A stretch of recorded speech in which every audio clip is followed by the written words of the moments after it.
Hey guys, so today I'm going to show you some methods that I used to stop my hair loss or my hair from falling. And many of us have tried different things to figure out what will really work. And I pretty much went through the very same thing. And the older you get, you just suddenly realize that hair fall becomes as normal as your love for sleep. But the only difference is that it's very common in some more than others. And the ones who face hair loss, I know you don't consider yourself lucky. So I'm just going to help you by sharing what did I do, what did I use, what did I avoid, and what helped me the most. Now I know hair loss can be a pain, and it's also so difficult to figure out that what really works because there are so many products in the market and you can just get confused with everything that's around there. But losing 100 hair per day, that's quite normal. But if you lose much more than that, that's not. And I was losing much more than that, so I had to really figure out what I had to do. Now I'm not an expert in hair loss, but there are things that I've tried and it has worked. And when things work, you just don't question it. Like in India, we have this whole remote concept. When the remote isn't working, we hit it like 2-3 times, and then suddenly it just magically starts working. We don't even question it as to how. And I did something very normal. I went to a professional and got myself checked. And then I got these bunch of products given to me to use on my hair. And one of them even had minoxidil, which most of them use for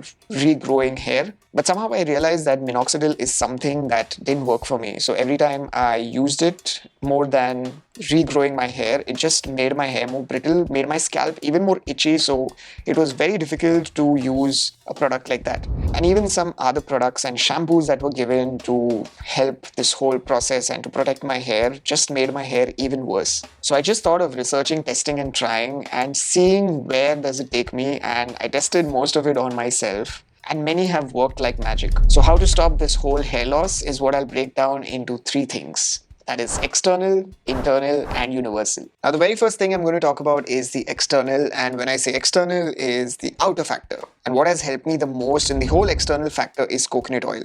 So what I would do is take some coconut oil and apply it on my head at least half an hour or 1 hour before I take a shower. Now to add on to that, just make sure and try to massage your head at least for 15 minutes before you take a shower. So what that will do is try and get a lot of blood flow in your head and through those hair follicles. And it also gets that entire oil spread throughout your head. And the best part is that when I used coconut oil myself, it did three very cool things. That it kept my hair moisturized. A lot of my hair wasn't breaking while I was shampooing, and for some reason my hair got much more smoother and the texture got even better.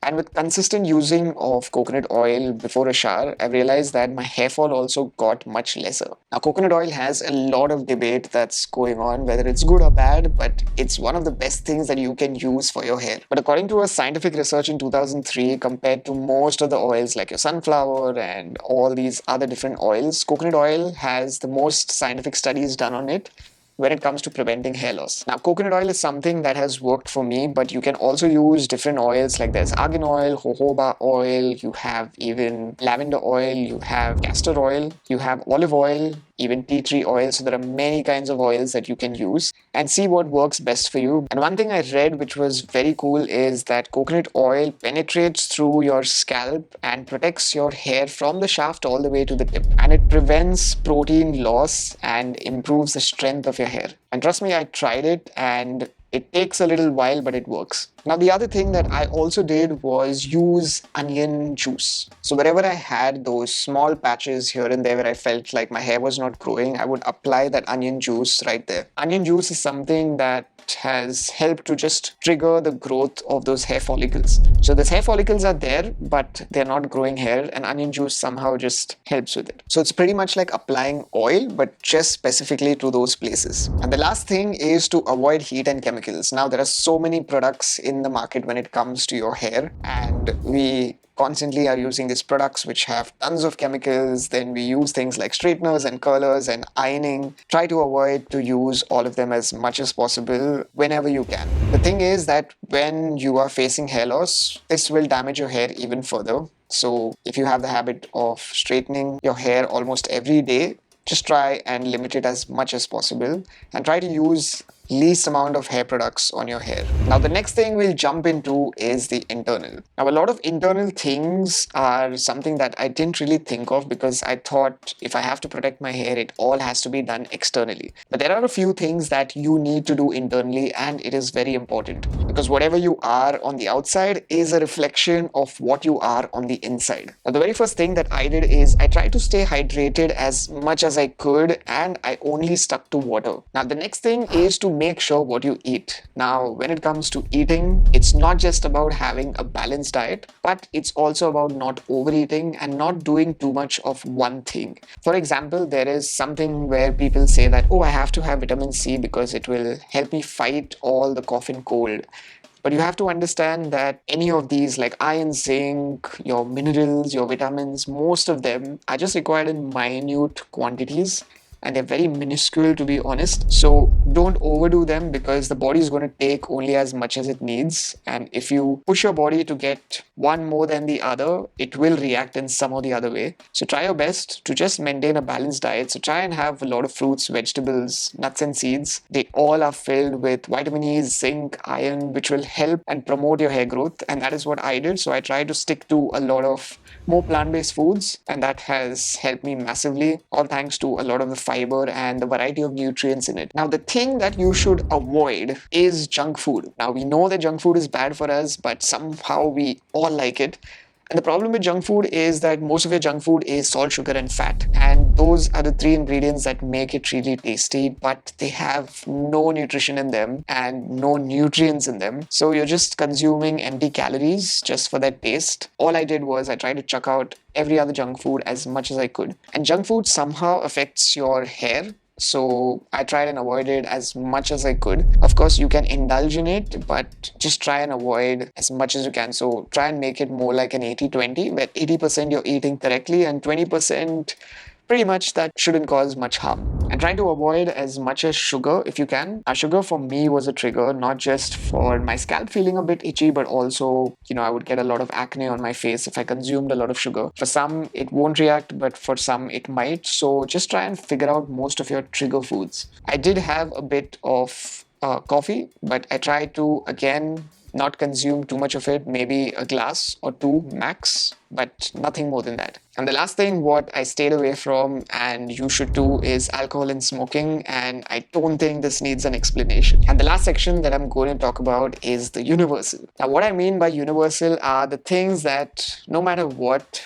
whether it's for your hair or for your body, you should do it as much as you can. And to start with, the very first thing I had to do is to try and keep my stress levels really low. Now, the thing with stress is that 80% of your problems just come from stress. Now, you might think that stress is a very normal thing, but the thing is that most of us don't really know how to control stress and don't know methods to control stress. Now, you can use the best products, but if you don't take care of this aspect, then nothing will work. So you can eat the best food possible, you can apply all the possible oils on your head, and if you're stressing, then all the external and internal things that we even try might just not end up working. So no matter what you do, whether you put a coconut oil or you do those massages or you do anything of that sort, if you're stressing, nothing will happen. And stress is one of the most important things to take in control. So what you can do to maintain your stress is what I did, and those are very simple things like meditation and breathing exercises. So what you can do is just sit, close your eyes, and just try and meditate for as long as you can. If you're a beginner and you're trying it for the first time, try it for like 5 minutes.